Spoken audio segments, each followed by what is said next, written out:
As I've gone from being a very naive, inexperienced camera operator to someone who actually operating the machine no longer takes too much mental capacity, somewhere along that journey, image stability started to loom very large in my mind. It always feels slightly elusive, and you find yourself doing more and more in pursuit of it. But that follows a curve, because it seems to rise at almost the exact same rate as your needs, and your taste develop as well. What looks good to begin with, you quite quickly become very critical of.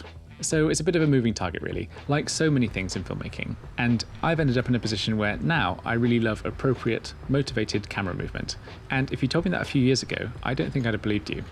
So today's episode isn't going to really be about judging different camera stabilization options, it's more just a comparison of the outcomes and results. It's actually quite hard to assess these things objectively.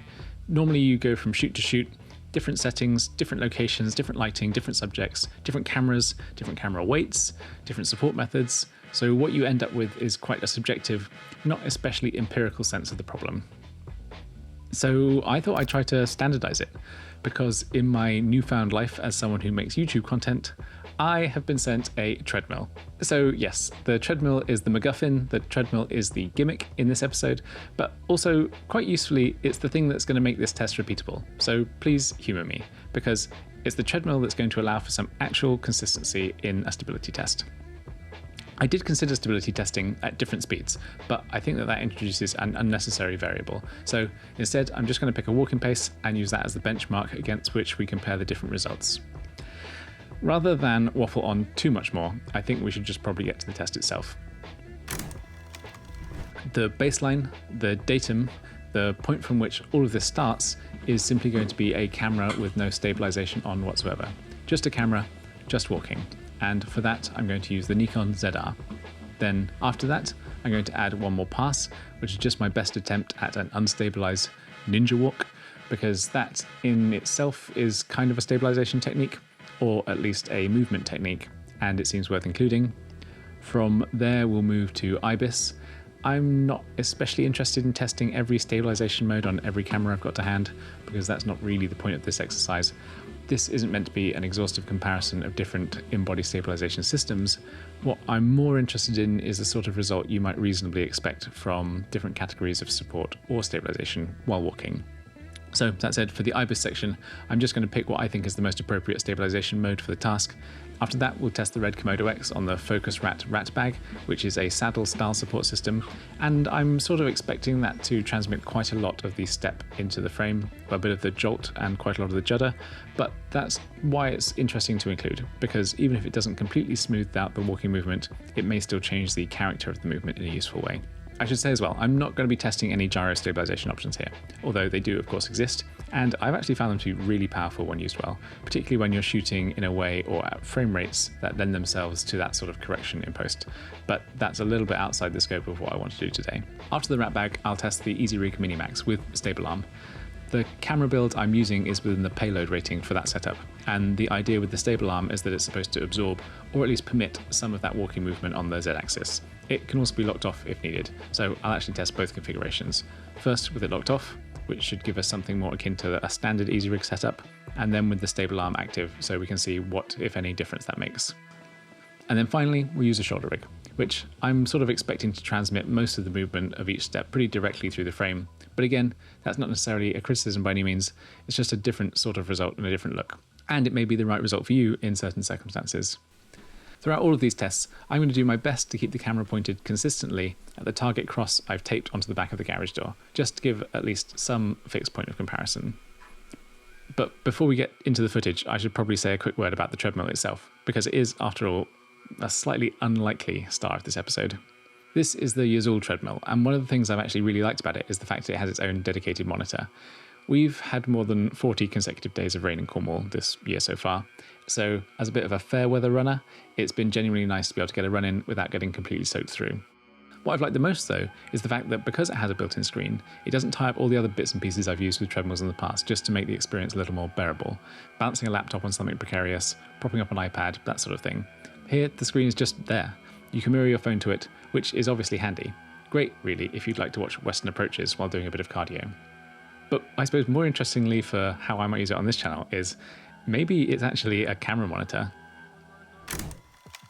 this is the ZR, unstabilized, just walking normally.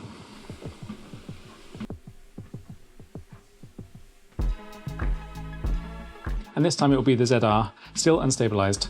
I'll be doing my best approximation of a ninja walk, which is where you just carefully manage your heel strike and then foot roll to minimize shock loading and jolting through your legs and knees.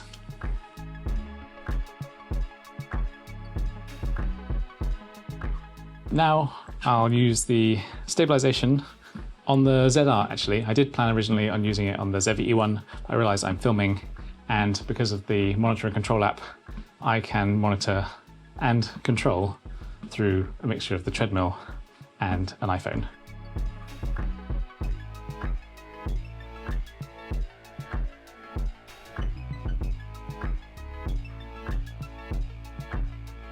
I thought I'd also include just a handheld shot of a heavier rig, just to show what the, I suppose, mass or inertia, the effect that has on an image when walking. The KX currently weighs exactly 7 kilos.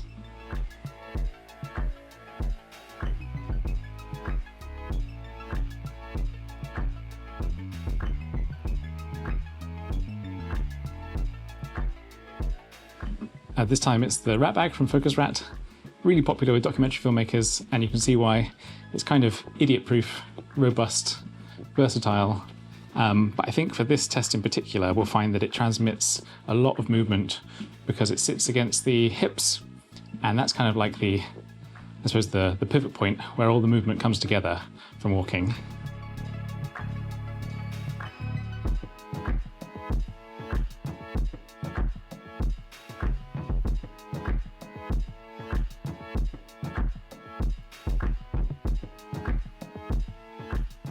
Now we've got the Easy Rig. I've got an Easy Rig Mini Max with the stable arm light. I'm just going to lock the stable arm off for the time being, so that would illustrate what it's like having the standard Easy Rig, whatever the size would be, whether it's a Vario or a Mini Max. The movement of the camera will be pretty similar.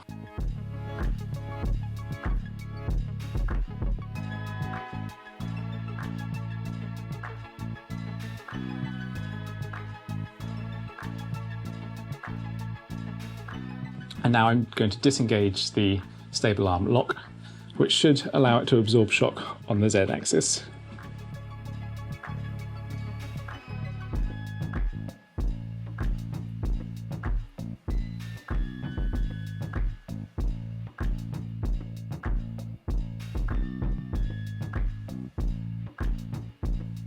Finally, I'm going to demonstrate what a shoulder shot would look like. I haven't been bothered to set up the monitor properly, and I don't have an EVF to hand yet. This is just to illustrate what the shoulder looks like when walking.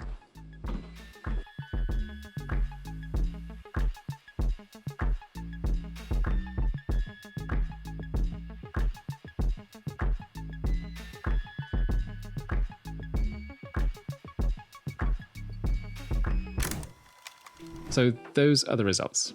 And just to reiterate, this isn't really an episode about declaring one of those methods universally better than another.